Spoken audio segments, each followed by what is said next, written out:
We have a great conversation teed up for you today. It is the architects from Tim Barber Architects, and we're talking about architecture after disruption, health, resilience, and the future of the American home. In this conversation with the principals of Tim Barber Architects, the discussion explores how architecture has evolved since 2020. The pandemic fundamentally changed how people live in their homes, forcing architects to rethink everything from spatial organization and material choices to health, resilience, and long-term adaptability. The architects describe a profession, balanced client desires, environmental realities, and community responsibility. Tim Barber, Kelly Becker, David Stone, Ari Engelman, and Katie Peterson-Hesketh. The topics include aging in place, the shift away from open floor plans, rebuilding after wildfire loss, and the growing role of resilience and sustainability in residential design. This conversation also examines larger systematic issues, from the housing crisis and the loss of architectural criticism to concerns about deregulating the architectural profession and the future pipeline of architects. Ultimately, the discussion reveals architecture is both a creative discipline and a civic responsibility.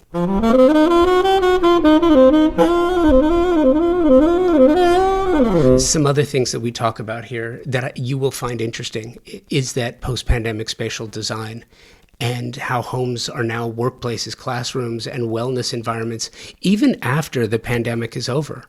The reassessment of the open floor plan. Open layouts are losing popularity as homeowners seek acoustic separation, privacy, and spatial hierarchy.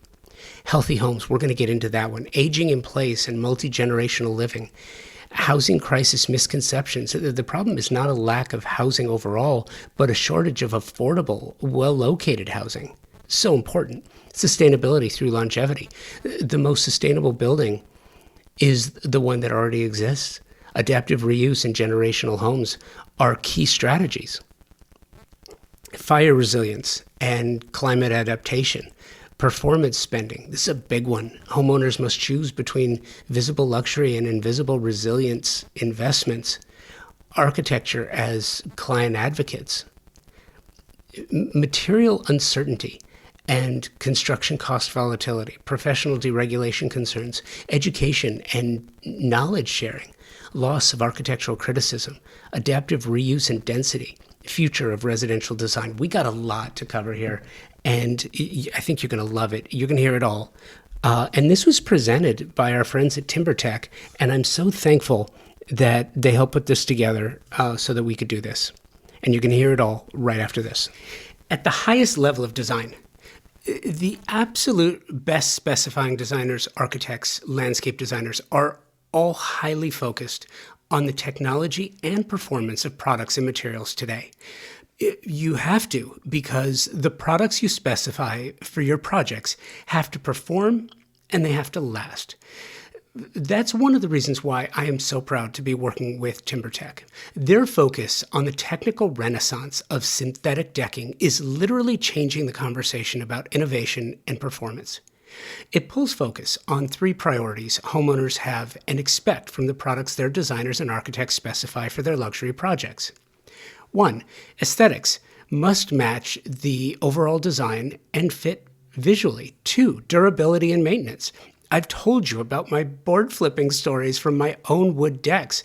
Clients not only want beauty, but they want ease and ease of use, and they want it to last for decades. 3, sustainably made. Clients are more conscious of the environment now, and they want the same of their materials. TimberTech hits each one of these elements with a product that not only meets expectations, they exceed them. TimberTech makes a synthetic decking that looks just like wood, color and embossed wood grain for a natural appearance. Their composite decking is technologically superior, as it has been created to last for decades, and it's manufactured with up to 85% recycled material.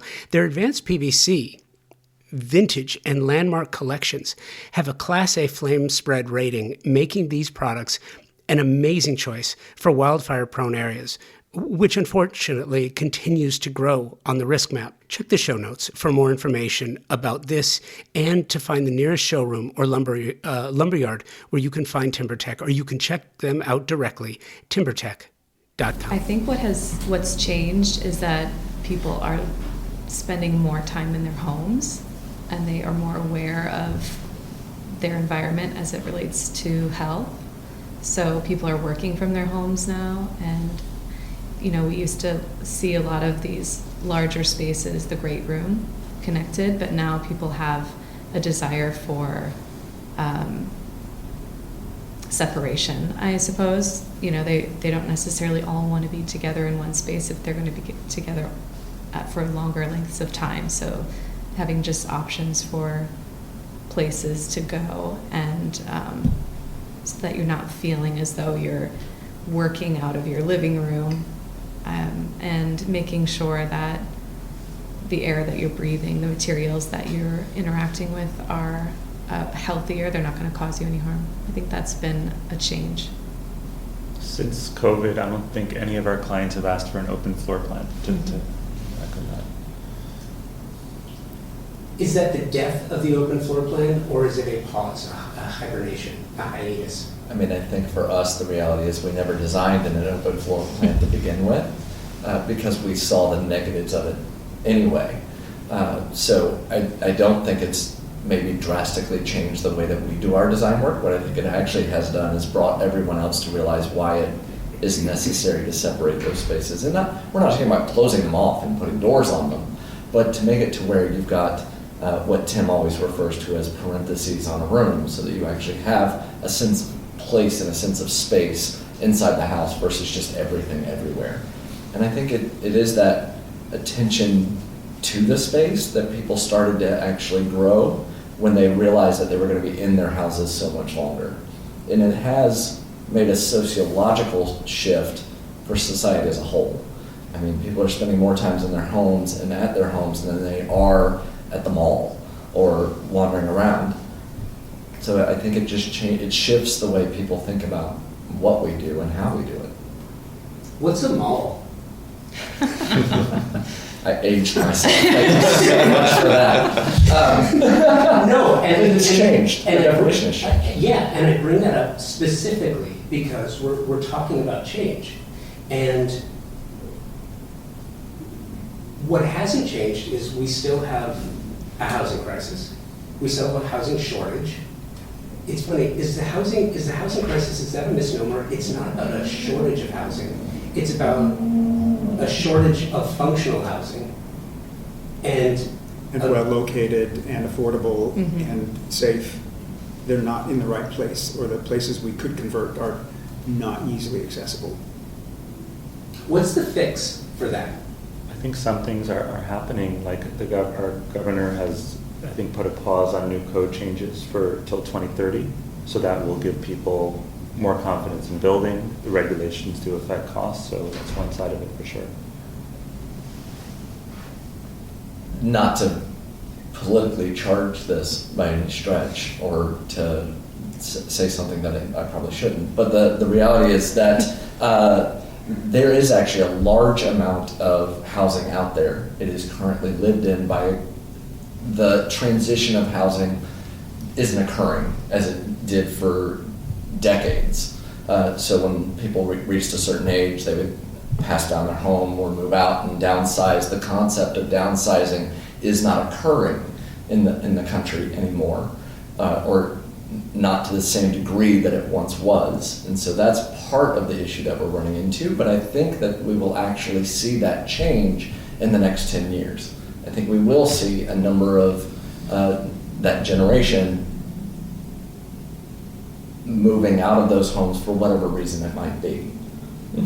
There's a great deal of caution into what you're, and I get it, because nowadays you can't afford to say the wrong thing because how it's picked up on, but I think it's an interesting point. Do you think about, in your work, aging in place? multi-generational housing. Because I will tell you, growing up in Southern California as a kid, that's not something we talked about. When the family got too big for the house, we moved. I mean, perhaps we are causing more of the problem you're discussing because we do talk about aging in place all the time. You know, we often have conversations with clients about making it so that they never have to move to another home. We install elevators and we design primary suites on the first floor, and adaptability so you can add grab bars and low thresholds so that if mobility becomes a challenge in the future, you don't have to handle that struggle. So we are maybe feeding into the problem David mentioned. But I think, Kelly, to that point, where the other piece of that is, we do design everything for aging in place. We always make that running joke that some of our clients want to be carried out feet first. And it's like, great, but what's missing from that is that the family doesn't move back in. So even if you are getting carried out feet first, once you reach a certain age, there is a need for help in that. But is multi-generational housing, is that the other part of that? Is that the flip side of that coin? Yes. Yes. I think so. And quality of life. If you're going to be staying in a home that might have been adequate for 4 children, family, and now it's just you and your partner or just you alone, the quality of your life in that space needs to be considered long before you get to that point. So by finding ways to either share the space, to make it a transition housing where your children might take it over from you, to find a way to use it as best you can until you don't, are important parts of our conversation. And then when you choose to leave it, to make it the kind of home that isn't either so idiosyncratic that it can't be sold, or so overblown and disrespectful of its neighbors that no one wants it, is part of our work. We have a wonderful client right now in Altadena that is actually, they lost their home in the fires. They are an older couple. They are in their 80s and 90s. And the reality is they are designing this house for themselves and for their family once they are no longer here. And so I think that's the piece that's missing, is to make sure that it is something that is being handed down. Katie, you made the comment that apparently that we want our homes to last 100 years. Well, the reality of that is, if you look at all of the 100 plus, 200 plus year old homes, they were passed down and they are generationally used. And even the ones in the Palisades, many of those homes were generational homes, multi-generational homes. And I think that's that is a piece that is necessary if we're actually going to solve the housing crisis without causing a larger environmental crisis on top of it. The most sustainable thing that you can do is not tear down a home that can have continued use. We ended up moving into high fire zones in the way that we have in this state because we continued to need to develop in a way that was unsustainable for the state as a whole. So we ended up moving into spots that no one ever lived in because there was no other land to build on. How do you tell your clients no? You're laughing, Tim. And I know, having known you as long as I have, I think there's a fair amount of joy that comes into that process for you. Insofar. Your Honor, I object. Don't object so fast, because Plead the fifth, it's easier. One of the, so like, Dave, for you, with your healthcare experience, right? And being an empath, I think you're all empaths. I think that in getting to know you a little bit and in talking to you, there is this sense of, I'm not going to stand by idly and let my client make a mistake. I'm not going to allow them to talk themselves and then talk me into designing something for them that they're not going to be happy with. And that means telling them no. And taking a certain amount of glee in doing it. I'm kidding. We do. I think when we know they're making a bad decision or they've asked for something that is either totally unsustainable or not worth the nickel, we advocate in many different ways. We show them images. We connect them to prior clients who've done something that we believe was the right choice. even sometimes the client who didn't, to try to get them to understand the downstream repercussions of something that they might be thinking that they want or they've seen in their friend's home, but we believe would be a poor choice for them. We're consistently, relentlessly advocating for the things we believe would be better. We don't win every battle. I often talk about the pool cover battle. But I think in the scheme of things, it's almost as if we're their guardian, and if they're looking for something that we think would either disserve them or the community at large, we look for all kinds of creative ways to talk them out of it. There's usually a reason why they want to do what they're requesting, and so just getting to the bottom of what is that reason, then we can better understand and propose maybe another suggestion that aligns better with the values that we have. I think sometimes it comes from just a place of familiarity too for clients. So maybe they don't know about the alternatives. So I think that's our job to share that information. There's an example I'm thinking of. There was maybe an 80-year-old, 80-foot tall redwood tree, and what a shame we came up with another design, went through it with the client, but we're very clear at what our recommendation was, even if that came at the expense of. They actually sold the lot. Because we were advocating so hard to protect these amazing mature redwood trees in the front. I think we do a really good job of actually not necessarily saying no. There are several of our clients that if we just told them no, it would be a terrible end for everybody. So we find a way of saying, okay, so I hear what you're wanting. Explain to us why, so that we can then go at it from a different direction and present to them what the best solution is that goes often against what they thought they actually wanted. Because we're able to explain to them, well, actually what you're looking to achieve is X, Y, and Z, and here's how we can do that. So it's not no, but well, but. To get them to their goal. It's that whole improv thing, yes and. Yes, and. I think that's extraordinary. What are the barriers to change that you face right now? Cost. Uncertainty. That's what I was thinking, cost. What do you think? I think I agree with uncertainty too. Mm-hmm. Some materials, for example, are relatively new and untested. We tend to hang on to materials we know do the job, and yet there's a lot out there that's being marketed that clients don't understand. Costs are so uncertain right now, and so we've even changed our contract structure and our fee basis because we cannot depend upon the cost of construction as a driver for anything. I think it's also the soon-to-be, if not already in place, changes to the infrastructure, which includes underground power or the lack of ability to use natural gas.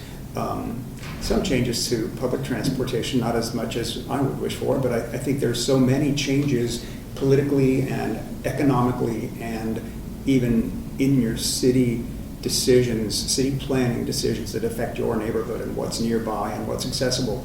People are less sure of the decisions they make. Katie and Ari are doing a lot of working on several of our fire rebuild projects, and I think there's an adversity to change in that world just simply because they weren't prepared for that. They didn't want to do this. Mm-hmm. They weren't prepared. They had not prepared for a decade and saved up all their money to go and replace their home or build a new home. Yeah, I think too, even there's a lot of homeowners that are trying to get to a place of let's rebuild what we had, but they're also, I think, working to add new things that they think will improve their lives and lifestyles. So I think that's kind of a challenge that we are taking on. Like, for example, adding a garage to a house that didn't have a garage. How do we design that to make that function, but also make it still feel like their home that was lost? And I think the other aspect is cost. So I think a lot of homeowners that really want to, I think, make structures that are more resilient are also, I think, looking at, like, can we actually, like, what level do we want to achieve? Can we spend a lot of money on the structure, or do we want to invest more on how it may appear on the inside? So I think that's kind of been a struggle, at least projects I'm working on. I think they really want to go to that extra step, but then they're kind of held back for what they can actually afford. I think the residents of the Palisades community and of Altadena, they learned a really hard lesson. They were building homes that were not fire resilient in a high fire area, in some cases, not all. And I think there's a level of like, well, it won't happen to me. And there are so many communities like that in LA right now that you could apply that mentality to. There are so many at-risk neighborhoods. And I think if you were to go to one of the neighborhoods and say, I have the solution to make your whole community more fire resilient, the two resisting points, I believe, will be cost, because they're not required to, so why would they spend the money on it? And just still not believing that it will happen to them. You are listening to my conversation with the principals of Tim Barber Architects. We'll be right back. If you've listened to the show for any amount of time, you've heard me say this, that the most important word in the design industry is service. Product is important, price is important, selection is important, but stellar service is the premier idea that can make all the difference in the success of a project, any project. How design professionals like you demand great service and your favorite brands in one place with expert, knowledgeable, and non-commission sales professionals. It's really important. It means that their only incentive is your satisfaction. Pacific Sales, Kitchen and Home, a Best Buy company, has just that with over 60 years of experience in Southern California. Pacific Sales is your destination for exploration, advice, and inspiration. Now, you have the Pacific Sales Kitchen and Home team to help you and offer their Pro Rewards program, which is a trade program unlike any you have experienced before. Earn 3% in Best Buy gift cards, e-gift cards, or 2.5% in rewards checks for every qualified and delivered sale. In addition to special trade pricing, exclusive offers, access to exclusive special events, and so much more than I could possibly tell you about here. And the cherry on top is access to exclusive builder trade incentives from top brands and the stellar service, again, from a company that has been serving the industry for over 60 years. Terms and conditions apply to the Pro Rewards program and builder trade incentives. So visit a Pacific Sales expert at a showroom today for full details and to learn how you can unlock additional savings and benefits. Don't miss out on the opportunity to work with the best of the best. Visit Pacific Sales Kitchen and Home today and elevate your projects to new heights. The design industry is in the midst of a generational and fundamental change. If you're in the biz, you feel it. I know you do. We all do.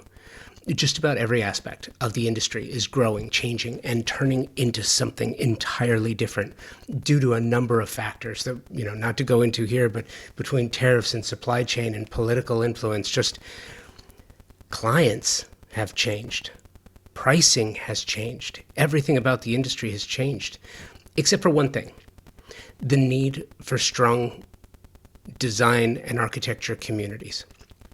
And that's what led to the creation of Shelter Republic, an online community exclusively for the design and architecture communities, a place to engage with other like-minded creatives outside of the prying eyes of clients and the media. Wouldn't you like to belong to a nurturing community where you can have those real, challenging, authentic conversations, watch exclusive design-focused content, take free courses to level up your design business, hear from experts in the industry, guiding you and helping you move ever forward? And it's free to join. No catch, but it's invitation only. This is not like maybe some other programs you've heard of before where you pay a fee, a sizable fee, and go through a quasi-vetting process only to get there and realize that you're kind of just paying for an ad. That is not what this is. If you're a designer or an architect, you qualify. If you want in, email convobydesign@outlook.com and type Shelter Republic in the subject line. That's it. An invitation to join will follow. call this the anti-social media platform where you can meet, engage, and share ideas in a safe, closed community environment of like-minded creatives. That's what this is, and like I said, it's free to join. Send an email, convobydesign@outlook.com. Subject line is Shelter Republic. It's that simple. And like I said, it's free to join. See you there. Isn't that astounding? At West Edge, where we all got together the first time, there was one of the panels was Team Palisades. Mm-hmm. And I don't know if any of you sat through that or listened to it when it aired on the podcast. But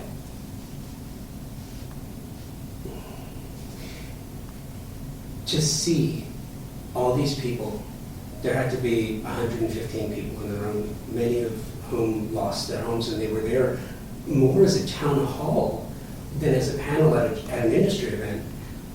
And I'd never seen anything like it. These people were sad, and they were upset, and they had a desire. It's so interesting. We are in a desire business. Our industry is a desire business, right? Everything that you create is because somebody desires it, somebody wants it.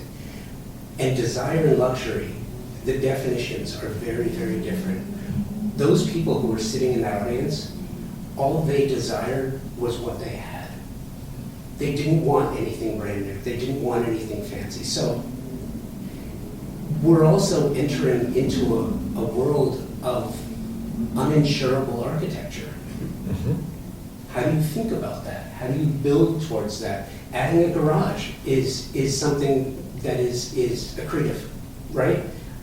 But it doesn't necessarily speak to the nature of it used to be the money that showed it, right? You always wanted the money to show. Now it's money that performs. Is it? Is that the definition? I mean, I think you hit a really good point there, and it's one of the things that is hard for some of our clients. It's really easy to say, okay, yeah, I'll spend, $400,000 on my windows because I see them. But spending $100,000 or even $50,000 to add DENS deck or fire-rated plywood to our house, I don't see that. Mm-hmm. And so they sit there and go, well, that's a lot of money for something that's in the wall. And that is something we're having to sort of balance with them. Several of our clients are all for it. They're like, don't care, want my house to stand the next time this happens, don't want to have to go through this again. But then there's people that are going, well, is it necessary? Is there something else? Can I do something else that doesn't require that? And so it really is starting that conversation. Yet I don't believe we have as heavy a lift as architects who have sold the exterior wow. We don't do that. We'd rather have the house be so ambiguous you don't even realize how warm and inviting and functional and open to the environment that it is until you get inside. We'd rather have it be less flashy, and that's always been us. So I think our clients have already been invested in things which aren't for show. So I know architects where that's not the case, and I think that client base, I guess I'm super grateful we don't have those clients, because that would be a really hard change of mind for them. It's actually, I think, more the contractors that are bringing up the question versus our clients. Could be. Many of our clients, of course, many are sad for good reason, but there's so many who are sad, but also their resilience and after what they've gone through is inspiring. And what they want to do is they want to build what they had, and then they're like, oh, well, I want to make it better. So I think they are really looking to that, and those are the inspiring ones. This may sound like a joke, but one of our questions used to be, how many shoes do you have? Oh, well, that's not a real question any longer. It's more like, as you restore your life, how many shoes do you want? How many shoes do you really want? And invariably the answer is, oh, I don't know why I had all those shoes. So I'm using shoes as a point, but it's about so many things that people used to acquire that they realize have so little value that they're not aiming their house at that now. have you all found that you need to adapt your process as to how you're approaching projects now? With like all these different variabilities that you all are talking about, like health and wellness to resiliency to what, you know, adapting from, like you were just saying, like the things that you had to now where you're changing to, well, now we need to think about the future. Like, have you guys had to take a step back and think actually how we originally started walking into a room thinking about a project? Have we had to change or evolve that? Yes, definitely. I think we used to design per code, you know, Mhm. so specifically with like fire resilience, we would design for high fire zones, Mhm. which was, I don't think any of us really thought about exceeding the fire code, but in a way similar to the way that we design for sustainability, now we're looking at fire resilience in that way. I think it's, especially with a climate that's changing, that we can't really rely on things like the 100-year flood zone. We have to absolutely meet the code and exceed it and start thinking about like what will the future look like. Mhm. And so we might not know that, but we should design in a way that can be adaptable for Mhm. things that are just unanticipated. I think For the example, take this interesting- license in Florida. They have high wind codes we don't have, but we might have them Hurricane. in a few years. I think one of the things that actually, if you really look at our process, I don't know if we really changed our process. We added another Okay. piece to it. Sure. So we were already looking at sustainability, we were already looking at healthy home, and now we've just added that extra layer to say, okay, while we're looking at those things, what's that fire piece look to it? Mhm. We spent a significant amount of time last year, Kelly especially, looking at, okay, what are the materials that we need to know that we do not know enough about? What are those fire resistant mitigation techniques that we need to be learning so that we can implement those in the same way that we've spent the last 6 years making sure that we're implementing sustainability and teaching our team, and making sure we're implementing EMF and healthy home and getting that involved. So it just added another piece to it. Okay. I want to ask you about something that probably does not come up in conversation. And David, you were afraid of getting political. Just wait. Do I need to leave? No, it's my turn. Okay.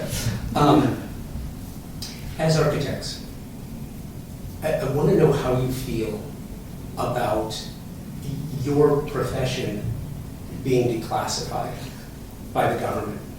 And I say this, I ask you this, I think I hit a nerve. I ask you this for a reason. Jay and I were talking about this morning, and it's something that I've been thinking a lot about lately, because I think there are a lot of things, not a political statement, just an observation. I think there are a lot of things happening in 2025 into 2026 and foreseeably into the future. Decisions are being made without a great deal of thought as to how they affect other things. If architecture students, freshman architecture students in 2026 can't get federal funding to help their student loans and help them go to college, it's not going to affect anybody in 2026.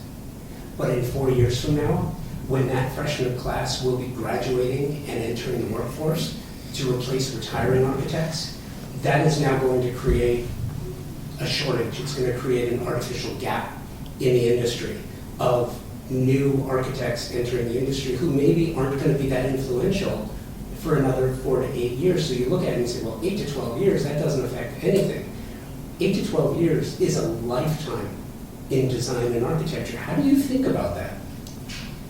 We've seen at least 2 crises in my career arc, the financial crisis in 08-09, and then COVID, where mature firms closed, pardon me, where builders and architects retired, and these are people who have the life experience of knowing what works and what doesn't work, and yet their younger teammates hadn't learned all of that in the pass on because the event sort of forced a quick choice on their part. You're exactly right. That kind of shortage in today's market will play out in 10 or 20 years when the younger architects who don't have the connection are floundering or learning as they will on their feet in real time? My biggest fear out of that alteration is when I was in Florida, I served on AIA Florida, and one of the things that we fought for while I was there was to make sure that we did not lose architectural accreditation requirements and licensing requirements. Because it is important that if you're going to build a home or build a commercial building especially, that you have a licensed architect involved. The ramifications or the possible ramifications of sitting there and saying that architecture is no longer a profession that needs to be protected means, okay, then do you no longer have to be licensed as an architect to do the work that is so important to protect the health, safety, and welfare, which is what our oath is and our standard of care is as a profession. If you take that away, now you're putting, anybody can just go and build a building because it's no longer important. That's my biggest fear out of that change. I think too that, and I've said this before, I probably said it to each one of you when we met last time, but I believe strongly, I think design is a right, not a privilege. I think it's a right to live in something that is well made so that it can stand the test, it can stand up, because I think that betters society, full stop. And I think about things like how gaps in time affect certain things. I don't know why this is coming to mind, maybe because we're in Beverly Hills, but 1001 North Roxbury. I think about that all the time because I did a two-part episode about this, that you have a property that was arguably spectacular. It was protected by the city of Beverly Hills. There was a list of architects, and while I think it was Doug Birch, who was the master builder, not an architect, but he was still on the list because his structures were well built and recognized as such. At a time where a master builder was held in as high esteem as an architect at the time, on a list, yet dollars overcame cents, and that building got demolished. And it's funny because I played the clip from the city council meeting when it happened. And basically I said, look, if you've got more dollars and cents and you can afford, and his name was Eric something, the attorney, gosh, he was good. He tore that city council up in 15 minutes. I played the whole thing. I said, if you want to demolish a city council and their rules and regulations, here's how you do it. He did, he just destroyed them. And to the point where they were so befuddled and confused by the end of his sermon that they didn't know what to do. What they did was, I said something at the time that I've gotten negative reaction until I explained it. I said, I don't care. I don't care. It doesn't matter what I think. I don't live in Beverly Hills. I don't live in 90210. I never walked past that. I never walked my dogs past it. My kids never played in the pool. It didn't affect me in any way, shape, or form. It was not my community. Those were not my people. So I don't care, but I feel for the people who do. I feel for every neighbor. I feel for anyone who lived in 90210, 90211, 90212. I felt for everyone whose parents walked their dogs and their kids by that property and looked at it lovingly. I feel for everyone who saw it in AD and thought, wow, that is a remarkable, extraordinary home. I feel bad for the people in the community or the commuters who used to drive by it in traffic when they're stopped on North Roxbury and look over and aspirationally think, I would love to one day live in a building like that. I think architecture needs more empaths who are prepared and willing to fight for what they believe in. And with change, I don't know if you think about it every morning where you're like, I'm putting on my armor and I'm going to fight for a career that 5 years ago I didn't have to defend. And who are your partners in that battle? And I mean that seriously, it's not rhetorical. Like, who are your partners? I think AIA does a great job as an industry, but I don't think they fight nearly hard enough. Yeah.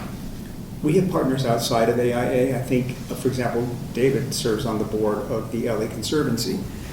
We have participated in groups, everything from Friends of the LA River to Tree People to all kinds of architectural groups that I think do more than we could do by ourselves. And so participating in those groups where you actually have at least a voice, if not education as to why what you're thinking isn't maybe the best path, is part of our process. Deregulation only comes when the people allow for it to be deregulated.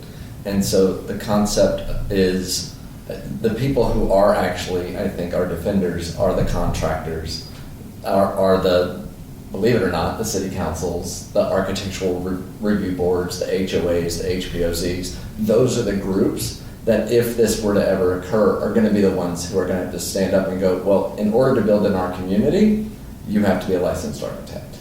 That's where our protection actually comes from, is from those, and again, in my opinion, those smaller community groups. It's the reason that it's so important, and we believe it's so important that architects join these organizations and show themselves and be a part of the conversation. Yours is an industry of, I want to call it an individual sport in a team concept. Except your firm is different. And I mean that sincerely.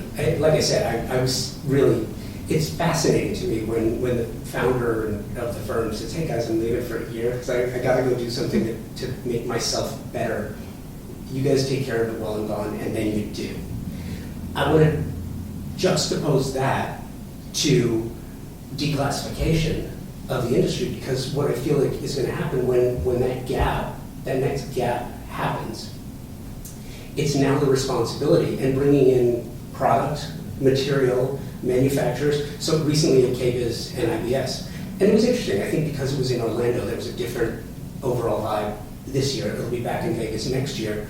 But as busy as you are, you can't all go to every show. You can't go to KBIS and CEDIA and High Point, not that you go to High Point, but you can't go to all of these events, every AIA, the national, and the regionals, and USGBC. You can't drive. You can't. The point is, you can't do it, right? Yeah, no. So then there's a responsibility on you to almost like a cultural, almost like a, seriously, like family, like you're telling the stories down to the younger designers about, hey, here's a new product. Let's get someone in to talk about this. Let's find out what we can do to make stronger exteriors. How do you stay on, knowing that you can't do that, you can't attend everything and see everything and do everything? I'll answer that. Please. We have this extraordinary, in my experience, ability to educate ourselves I've never seen in a firm before. We not only have like one product, lunch and learn a week, where an outside vendor comes in to teach us something about their product or their process, but we teach in-house. We teach everything from fire resiliency to sustainability. We have usually a theme every year where every single person researches a part of a topic and they're presenting to the team on a monthly or every other week basis. We've had themes like sustainability or healthy home or adaptive reuse. And yes, this year we are doing architecture and film, where if you've seen something or been so moved by the architecture or a set design in a film, you get to talk about that for 10 or 15 minutes and how you believe that affects not just your own work, but the community perception of architecture in general. So we have this relentless drive to teach our, I would say, younger teammates, but as we work as a bottom-up company where we promote people from within wherever we possibly can, because they have learned all that stuff, including presentation skills for people who are super shy. We do that too. What were your most recent assignments?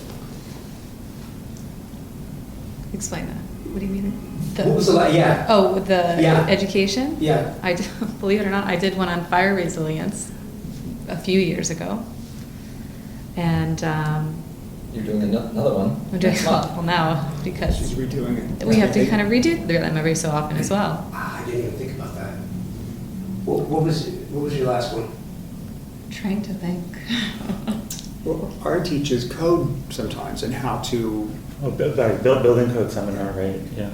how to interpret or to look for hurdles. How would you describe it?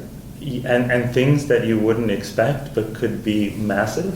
At the beginning of last year, we realized that, so we refer to it as TBA University, and we do it every single year. And last year, we realized that some of our younger staff had not had a full breadth of information with regards to what our sets are and how we actually put them together. So I'm saying that so Katie remembers what the last one that she I know, actually, I thought about it after. I was like, oh. No pressure. Yeah. No pressure. No, I remember is going through how we develop our sections was what I was tasked with. So just going through, okay, where's a sill plate? What's a plate height? Where you start the roof structure? Just going through just standard construction that maybe some of our younger teammates didn't get a full education on during school because it may be more design oriented.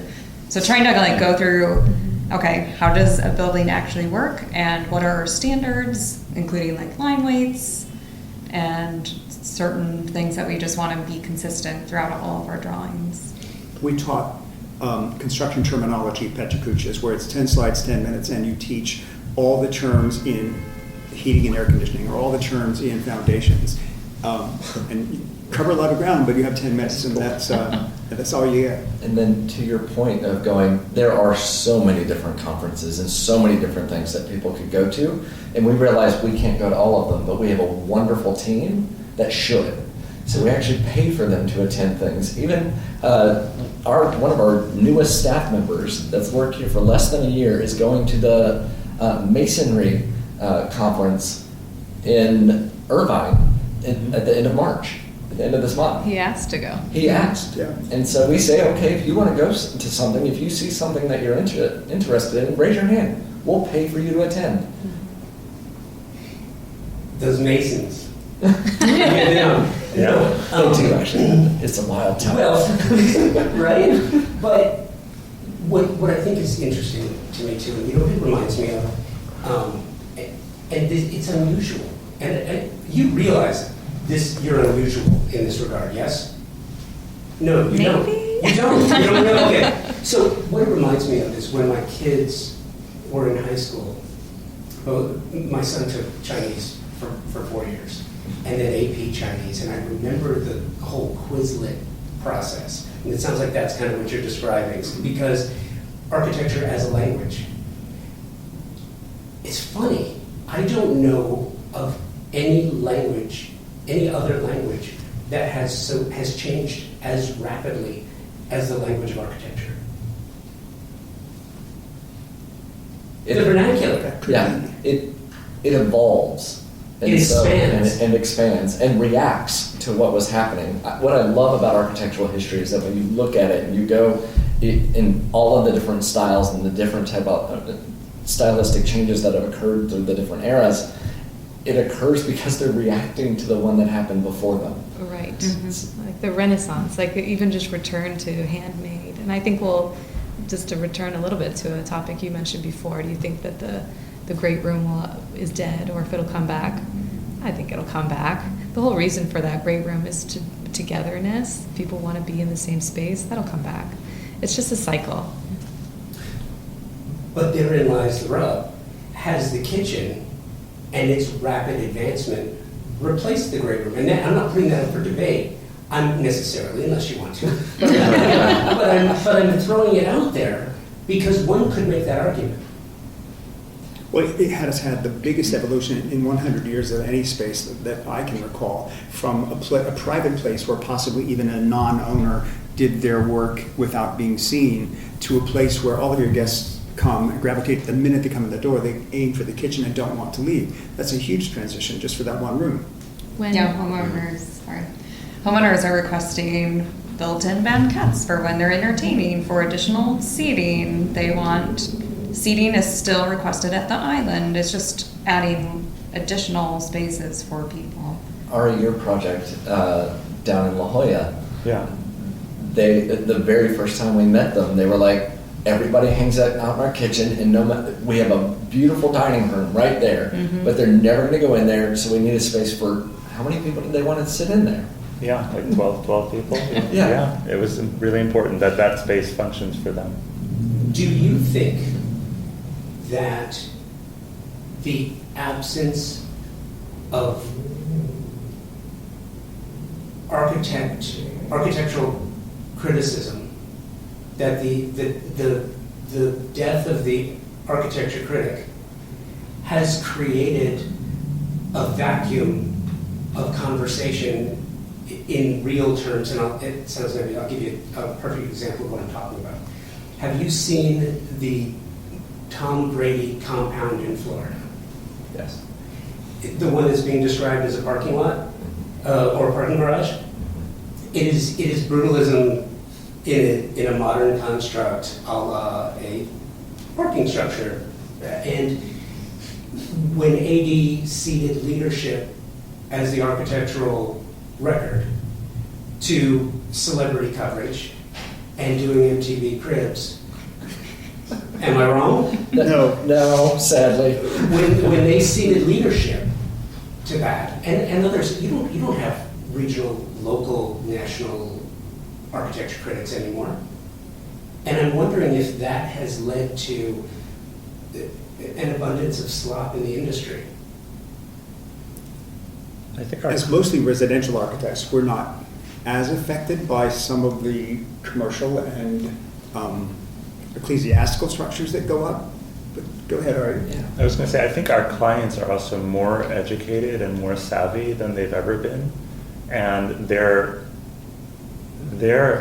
pointing to things that are good examples too. So it's not necessarily coming from a critic, but I think in the process it still could be good. But Ari, I think, and Tim, even to your point, I think that the reality is there was a time when architectural critics would actually go and look at the beautiful residential estates, and they would do a write-up, and they would share that with people in the newspaper or a magazine, and that's how you learned about good architecture.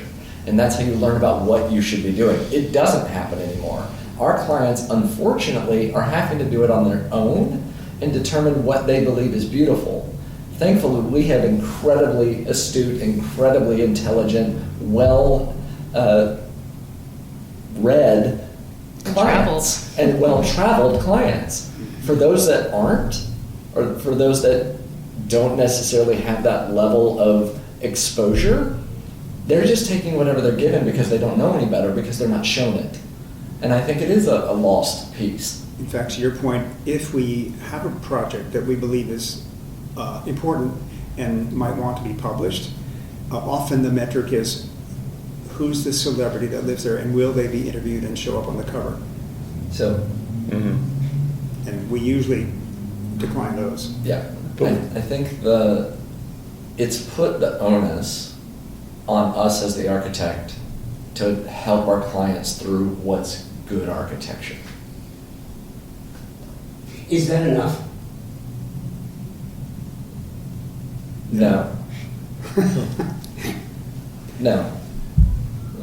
Circling back to the point you started with, nothing's enough in that sense. We are not just the standard bearers for safe, beautiful, convenient homes, but I think COVID taught this in spades. We are the connectors between our homeowners and the city, and our homeowners and the utilities, and our homeowners and their neighbors, and our homeowners and affordable housing proponents.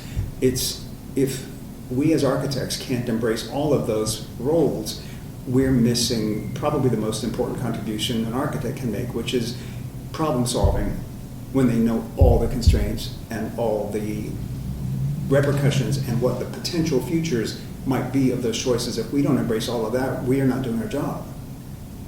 We're always doing something new, but we're looking to the past, and I think that is one of the strongest things that we're not trying to reinvent the wheel, we're trying to put it together in a different way.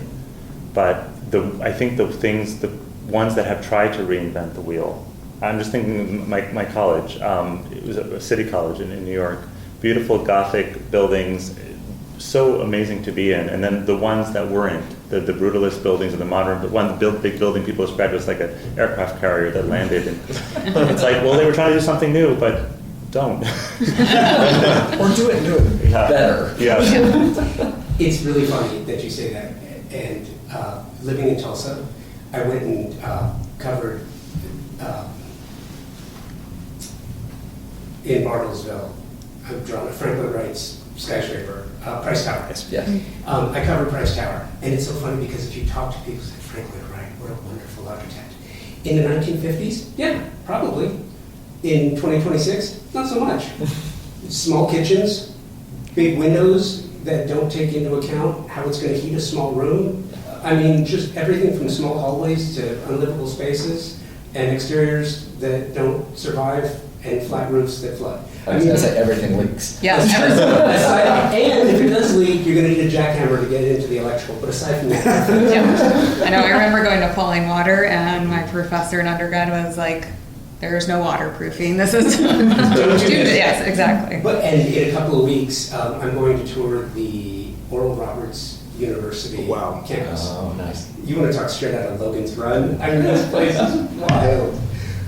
My point is, I feel, and I wanted to sort of ask you a question, and I'm curious, can the manufacturers, can the brands, can the product companies help publicize good work? Absolutely. I mean, for us, I think that's one of the pieces that we can always be doing more of. Certainly, I mean, we love showing projects that show off like what great design looks like. How does great design meet great performance on materials? Certainly, we've talked a lot about fire resiliency and sustainability, and us as a manufacturer, we're always trying to push those bounds. And so, aligning with architecture firms like yourselves and others, and finding and discovering those types of projects that are utilizing our products and showing that off is something that we strive for, trying to flip that page every day, trying to find out how can we do that. And there's some interesting things that we're working on in the future that I think will help to accelerate some of that. And I also think that one aspect that I see other manufacturers do when they're showing off their products, like they're not aligning it with the right type of like homes or like good architecture. So like you end up with like something that looks really fairly off, where you felt like the home, like the product got forced onto the home versus the home was embracing something that actually really meant the original design intent. And so I think that's something as a manufacturer we have to be really careful of, and really be truly diligent in the projects that we're choosing to promote and show. Final 10 minutes. Here's what I want to do. I want to go around the table. I'm going to vamp for a minute so that you can break out your crystal ball. I'm going to ask you what your crystal ball says. If we've experienced this level of change in the industry in 5 years, what does the next 5 years look like? It can be anything. It can be materiality. It can be design styling. It can be migration. It can be, and maybe I'm answering all the answers, but it can be the fact that many of the trades are being exported forcibly out of our country. And how does that affect the actual building of the structures you design? It could be overall cost. It could be usage. It could be anything. But I'm curious, what is the next 5 years? I think it's too, you can't possibly say what does 10 years look like, but what does 5 years look like in architecture, in American architecture? I'll start. I see the home is not, it's more of a machine. It's a functional space. It's still beautiful. I don't mean to say machine in like a Corbusier kind of way. Yeah, right. But it would cost more to make something function, something that's resilient, something that's sustainable. All of that costs money, and I think that is a realistic understanding. So maybe it's smaller. Maybe people aren't building these huge mansions with all of this vast space and extra rooms, and they're designing more smaller, more efficient spaces so that the funds that they have for it are going into the quality of the build. I think I see houses also as being like more wholesome and then taking a broader approach. Like there's so many good goals, and we talk about this all the time, that are really important, but then the Sundays will come at an expense of something else. So you have to find the right balance, and I think that's happening more. I think just on a trend level, like there's things like years ago, everybody wanted a smart home. We're having clients say, nah, I don't need it. So maybe we should say, well, what are you giving up? What's the most important features of that? But if it's just the wow factor, a lot of them are just like, nah, I don't need it. I think what I am seeing for the next, or what I think will happen in the next 5 years, I think homeowners will continue to be adaptable, and I think whether it's a historic home or a new home, I think they'll always be continue thinking of how can we like continually reuse this space. So I think, like Tim was talking about, kitchens maybe 100 years ago were quite different from now. So I think are there service spaces in a historic home that are getting changed to new functions? I think that will be something that will continue. And then I think something I'm concerned about is maybe losing some of the craftsmanship just from trades and building products. I think what has allowed some of these buildings and homes to last for 100 years, I think stemmed from that. So that's just a concern that I don't know what the answer is, but other than trying to get more people involved in that. So.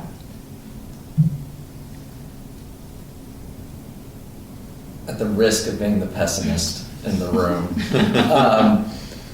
I believe we're going to see a push towards high density.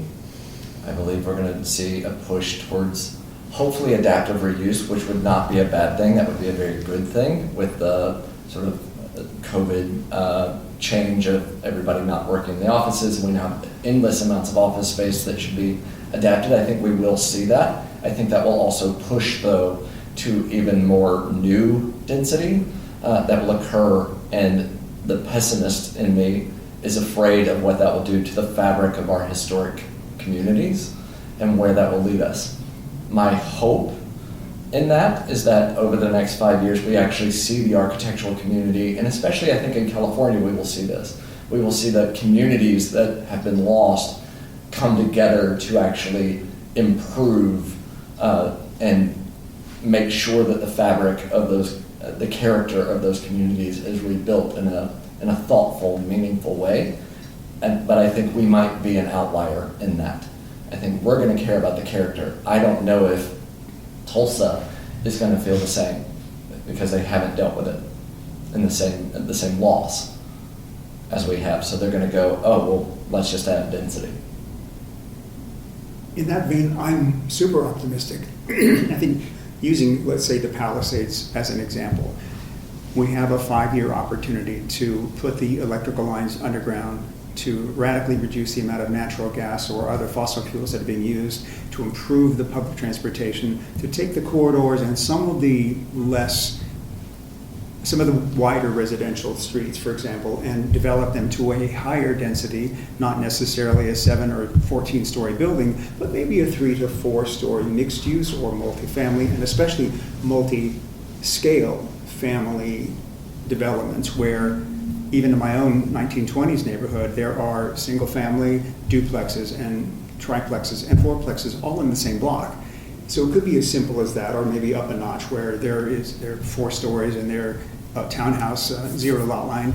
But I think we have not just the opportunity, but I think we have the political and financial will, not just to cause that to happen, but to incentivize the things like reduced rent for a daycare center, having the city or other entities absorb some of the incentives that would make that walkable community of somewhat higher density happen in the next 5 years.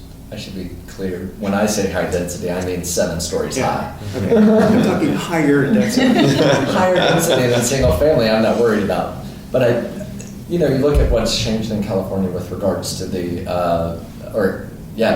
new codes that actually say that if you have a rail stop in your community, that now you can build an 8-story building next to it, no matter what the character of the space is. I fear what that's going to do to the fabric of our communities. I love density, but I fear what it's going to do if it's not thought through and actually carefully thought out and really carefully looked at holistically, which to your point earlier, we're not great at. Materiality, what's going to change in the next 5 years for you guys? What do you have working right now that's going to change? Well, I think we talk a lot about technology too. There are so many great things happening in the materials space that with some of these unfortunate events, right? Like it's causing people just to becoming more well educated. Certainly at West Edge, we saw I think a very quick evolution of first year of being there to the following year as to what questions people were asking and how rapidly that's changed.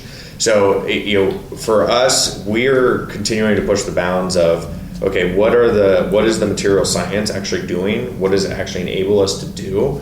And really along that narrative, not only just resilient, like fire resiliency, but just from the aspect of wanting to live in the home for many generations and not needing to have to go through all the headaches and pains of maintaining the home, but also really making sure that the products look exactly how you're designing them to look, right? That takes a lot of investment in R&D, a lot of new technologies, new things that don't exist today, a lot of trial and error. And I think what's great is that we're continuing to evolve and push faster, and like we're coming out with new products all the time to try to come and out and meet that. I think one of our biggest challenges is getting out there and telling that story the right way. Also, having people truly understand what does right look like for materials. There's so many material manufacturers out there. That was one of I've been to IBS many times before, but last year was a few key kind of things that stuck out in my mind is that we also need to make sure that we're partnering and educating people as to what right looks like. You're saying that, like, I love the fact that you guys do that. You assign somebody to go research it and then tell the story and understand, like for fire, like we've got all kinds of great things to help support those types of things. And so to answer your question, I think the way that material science is evolving and how quickly it's evolving, I think there's some really exciting things that are going to be coming up here in the next few years for new solutions. I love my conversations with you, and what I'd like to do, because while we're talking, so many new ideas came to mind, and I know that you have jobs to do, and you're talking to me. So maybe we can do this virtually in 6 or 8 months and come back, and I'll just plant the seed. We talk about so many changes, especially here in Southern California, architecturally related. I would love to have the conversation. Does anyone really care? Pre-pandemic, you could talk to some individuals about the Garden of Allah or Pick Fair or you name it, what somebody did to the exterior of Zsa Zsa Gabor's house. And at the end of the day, who cares? But 1001 North Roxbury. There are people who care. There are people who still care because that particular neighborhood was changed. It was changed, and it's never going back. To your point, let's come back in 8 months from now and revisit. Can we do that? Sure. Love to. Thank you. Katie, Ari, David, Kelly, and Tim. Amazing. Thank you for taking the time to share your thoughts. Thank you to my incredible partner sponsors, TimberTech, Pacific Sales Kitchen and Home, the Best Buy Company and Shelter Republic for their sponsorship of Convo by Design, which allows me to seek out sublime design stories from beyond the work itself and showcase unique personalities, chasing new ideas and changing the way we think about design and architecture, and then present it to you. So please give them an opportunity on your next project. And thank you for listening and sharing this journey of ours. 2026 marks 13 years, 700 plus episodes, thousands of guests. And could not do it without you, wouldn't want to. I'm grateful for you and thankful that you're here. Please keep those guest suggestions coming, as well as thoughts about where you would like to see the show record live in the future. Convo by Design at Outlook.com and on Instagram at Convo by Design with an X. Thanks again for listening. Until next time, be well, stay focused and driven so you can rise above the chaos.